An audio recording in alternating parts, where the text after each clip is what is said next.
साम्ब सदा शिव साम्ब सदा शिव साम्ब सदा शिव साम्ब शिव साम्ब सदा शिव साम्ब सदा शिव साम्ब सदा शिव साम्ब शिव साम्ब सदा शिव साम्ब सदा शिव साम्ब सदा शिव साम्ब शिव साम्ब सदा शिव साम्ब सदा शिव साम्ब सदा शिव साम्ब शिव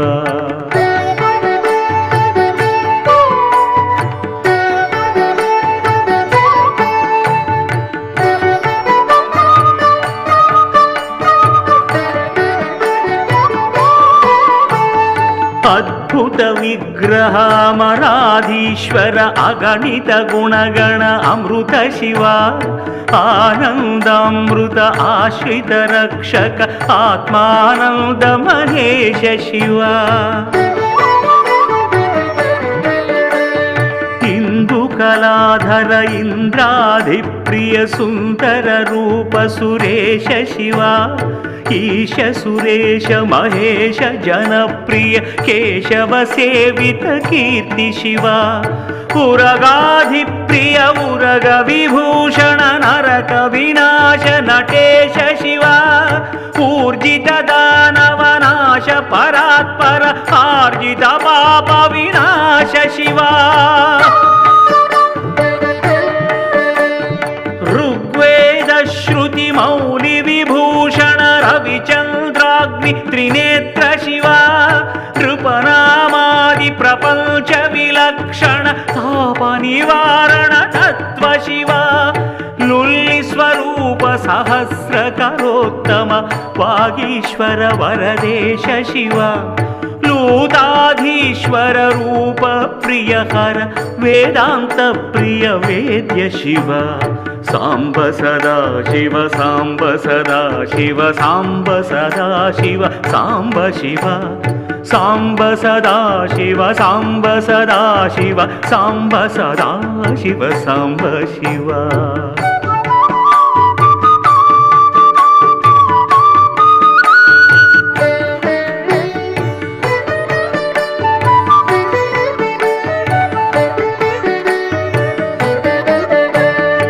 एकानेक स्वरूप सदा शिव भोगादि प्रिय पूर्ण शिवा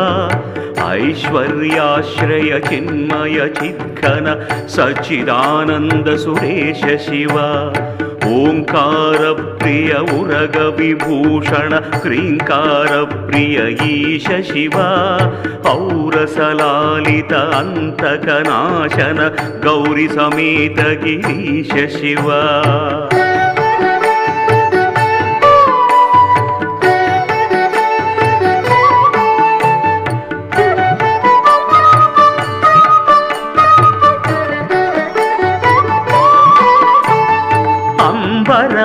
सचिदंबर नायक तुम्बुरु नारद सेव्य शिवा आहार प्रिय अष्टदिगीश्वर योगी हृदि प्रिय वास शिवा कमला पूजित कैलास प्रिय करुणा सागर काशी शिवा खड्गशूल मृगटंक धनुर्धर विक्रम रूप विश्वेश शिवा गंगागिरिसुत वल्लभ शंकर गणहित सर्वजनेश शिवा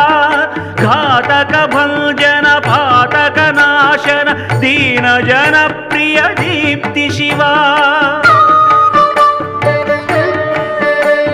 ज्ञात स्वरूपानंद जनाश्रय वेद स्वरूप वेद्य शिवा चंड विनाशन सकल जन प्रिय मंडलाधीश महेश शिवा छत्र किरीट सुकुंडल शोभित पुत्र प्रिय भुवनेश शिवा जन्म जरा मृत्यादि विनाशन कल्मषरहित काशी शिवा साम्ब सदा शिव साम्ब सदा शिव साम्ब सदा शिव साम्ब शिव साम्ब सदा शिव साम्ब सदा शिव साम्ब सदा शिव साम्ब शिव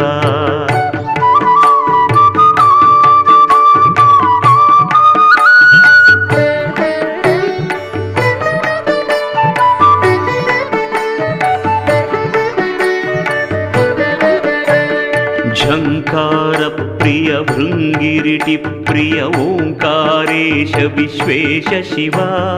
ज्ञानाज्ञान विनाशन निर्मल दीनजन प्रिय दीप्ति शिव टङ्कस्वरूप सहस्रकरोत्तम वागीश्वर वरदेश शिव ठक्काद्यायुध सेवित सुरगण लावण्यामृत रसिक शिव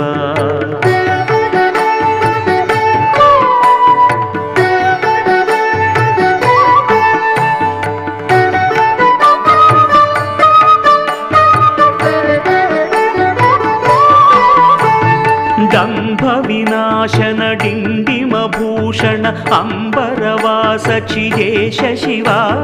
ढम ढम डमरुक धरणी निश्चल डुंढि विनायक सेव्य शिवा नानामणिगण भूषण निर्गुण नट जनपूत सनाथ शिवा तत्त्वमस्यादिवाक्यार्थ स्वरूप नित्य स्वरूप निजेश शिवा स्थावर जंगम भुवन विलक्षण ताप निवारण तत्व शिवा दंभ विनाशन दलित मनोभव चंदन लेपित चरण शिवा धरणीधर शुभ धवल विभासित धनदादि प्रिय दान शिवा नलिन विलोचन नटन मनोहर अलिकुल भूषण अमृत शिवा पन्नग भूषण पार्वती नायक परमानंद परेश शिवा फाल विलोचन भानुकोटि प्रभ हराहलधर अमृत शिवा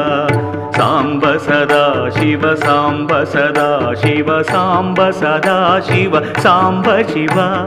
सांब सदा शिव सांब सदा शिव सांब सदा शिव सांब शिव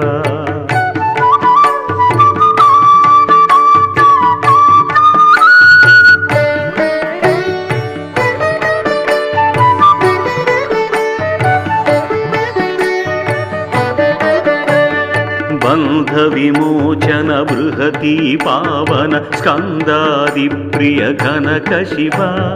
भस्म विलेपन भव भयमोचन विस्मय रूप विश्वेश शिवा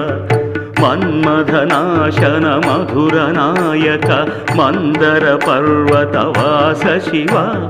यतिजन हृदयाधिनिवास विधि विष्णुआदि सुरेश शिवा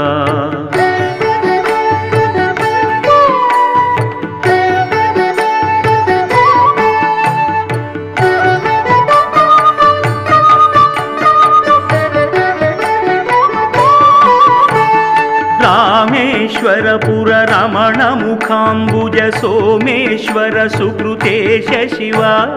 लंकाधीश्वर सुरगण सेवित लावण्यामृत लसित शिवा वरदा भयकर वासुकि भूषण वनमालादि विभूष शिवा शांति स्वरूपादि प्रिय सुंदर वागीश्वर वरदेश शिवा षण्मुख जनक सुरेंद्र मुनि प्रिय षाट्पुण्यादि समेत शिवा संसारार्णवनाशन शाश्वत साधु जन प्रिय वास शिवा हर पुरुषोत्तम अद्वैतामृत मुररिपु सेव्य मृडेश शिवा लालित भक्त जनेश निजेश्वर काळि नटेश्वर काम शिवा क्षर रूपादि प्रियान्वित साक्षात् स्वामिन् अम्बा समेत शिवा क्षर रूपादि प्रियान्वित साक्षात् स्वामिन् अम्बा समेत शिवा सांब सदा शिव सांब सदा शिव सांब सदा शिव सांब शिव सांब सदा शिव सांब सदा शिव सांब सदा शिव सांब शिव साम्ब सदा शिव साम्ब सदा शिव साम्ब सदा शिव साम्ब शिव साम्ब सदा शिव साम्ब सदा शिव साम्ब सदा शिव साम्ब शिव साम्ब शिव साम्ब शिव सदा शिव सदा शिव साम्ब शिव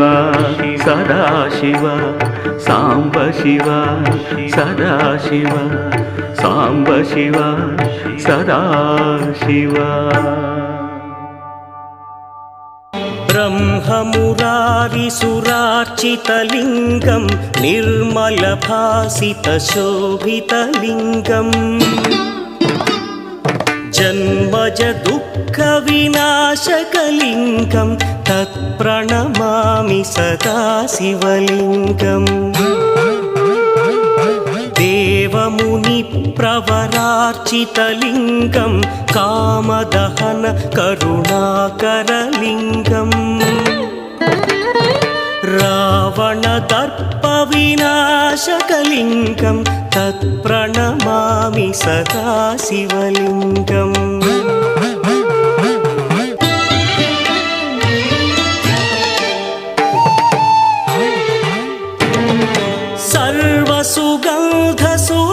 सर्वसुगन्धसुलेपितलिङ्गं बुद्धिविवर्धनकारणलिङ्गं सिद्धसुरासुरवन्दितलिङ्गं तत्प्रणमामि सदा शिवलिङ्गं कनकमहामणिभूषितलिङ्गं फणिपरिवेष्टितशोभितलिङ्गम् दक्षसुयज्ञविनाशकलिङ्गं तत्प्रणमामि सदा शिवलिङ्गम् कुङ्कुमचन्दनलेपितलिङ्गं पङ्कजहार सुशोभितलिङ्गम्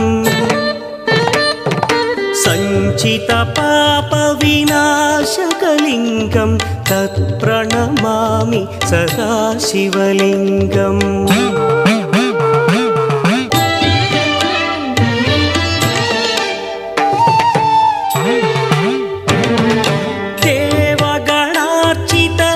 देवगणार्चितसेवितलिङ्गं भावैर्भक्तिभिरेव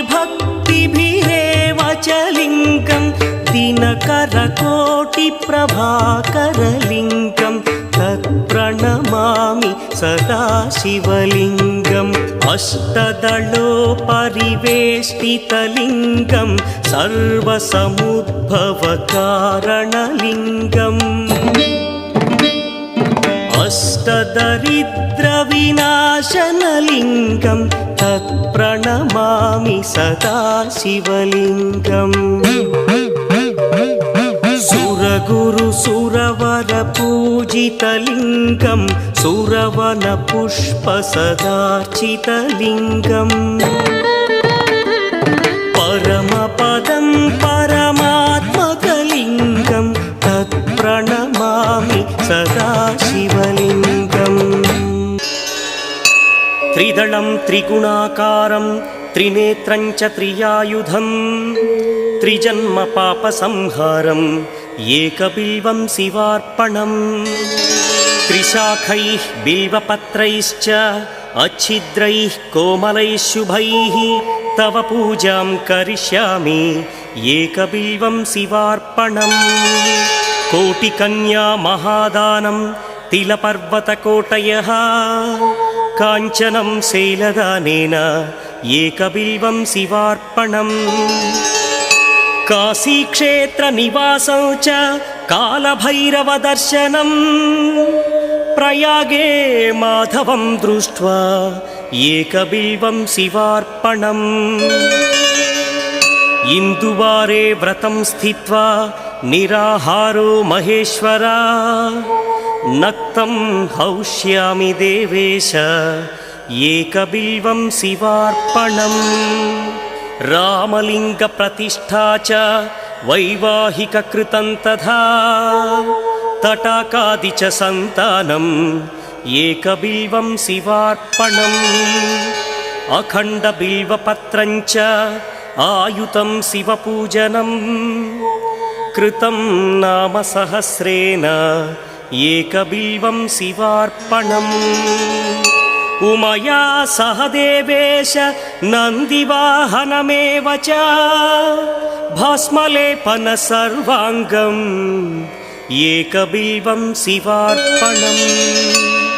సాలగ్రామేషు విప్రాణాం తటాకం దశకూపయో యజ్ఞకోటిసహస్రస్య ఏకబిల్వం శివార్పణం దంతికోటిసహస్రేషు అశ్వమేధశతక్రతౌ కోటికన్యా మహాదానం ఏకబిల్వం శివార్పణం బిల్వానాం దర్శనం పుణ్యం స్పర్శనం పాపనాశనం అఘోర పాప సంహారం ఏకబిల్వం శివార్పణం సహస్రవేద పాఠేషు బ్రహ్మస్థాపనముచ్యతే అనేక వ్రతకోటీనాం ఏకబిల్వం శివార్పణం అన్నదాన సహస్రేషు సహస్రోపనయనం తథా అనేక జన్మ పాపాని ఏకబిల్వం శివార్పణం బిల్వాష్టకమిదం పుణ్యం యః పఠేచ్చివ సన్నిధౌ శివలోకమవాప్నోతి ఏకబిల్వం శివార్పణం ప్రభుం ప్రాణనాథం విభుం విశ్వనాథం జగన్నాథనాథం సదానందభాజం భవద్భవ్యభూతేశ్వరం భూతనాథం శివం శంకరం శంభుమీశానమీడే గళేరుండమాలం తనౌ సర్పజాలం మహాకాలకాలం గణేశాదిపాలం జటాజూట గంగోత్తరం గైర్విశిష్యం శివం శంకరం శంభుమీశానమీడే ముదామాకరం మండనం మండయంతం మహామండలం భస్మభూషాధరంతం అనాదిం హ్యపారం మహామోహమారం శివం శంకరం శంభుమీశానమీడే వటాధో నివాసం మహాట్టాట్టహాసం మహాపాపనాశం సదా సుప్రకాశం గిరీశం గణేశం సురేశం మహేశం శివం శంకరం శంభుమీశానమీడే గిరీంద్రాత్మజా సంగృహీతార్ధదేహం గిరౌ సంస్థితం సర్వదా పన్నగేహం పరబ్రహ్మ బ్రహ్మాదిభిర్వంద్యమానం శివం శంకరం శంభుమీశానమీడే కపాలం త్రిశూలం కరాభ్యాం దధానం పదాం భోజనం రాయ కామం దధానం బలివర్ధయానం సురాణాం ప్రధానం శివం శంకరం శంభుమీశానమీడే శరచ్చంద్రగాత్రం గణానౌదపాత్రం త్రినేత్రం పవిత్రం ధనేశస్య మిత్రం అపర్ణాకళత్రం సదా సచ్చరిత్రం శివం శంకరం శంభుమీశానమీడే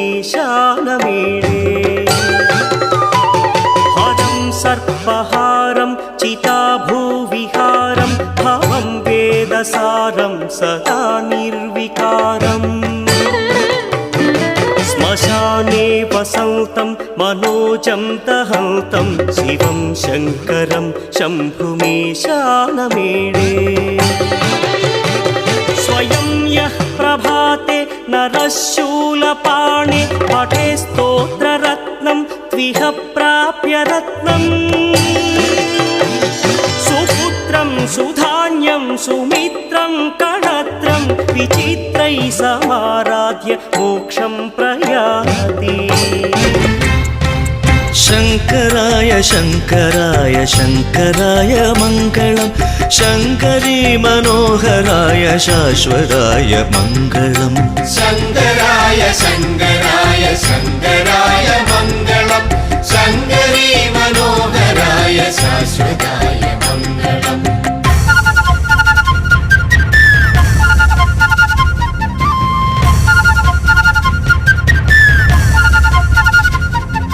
सुन्दरेश मङ्गलं सनातनाय मङ्गलं सुन्दरेश मङ्गलं सनातनाय मङ्गलं चिन्मयाय सन्मयाय तन्मयाय मङ्गलम् शङ्कराय शङ्कराय शङ्कराय मङ्गलं शङ्करी मनोहराय शाश्वताय मङ्गलम्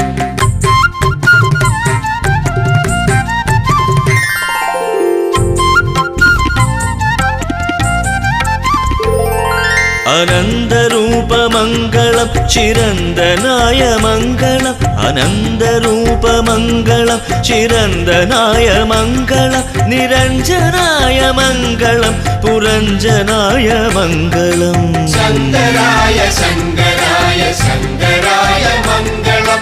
शङ्करी मनोहराय शाश्वताय मङ्गलम्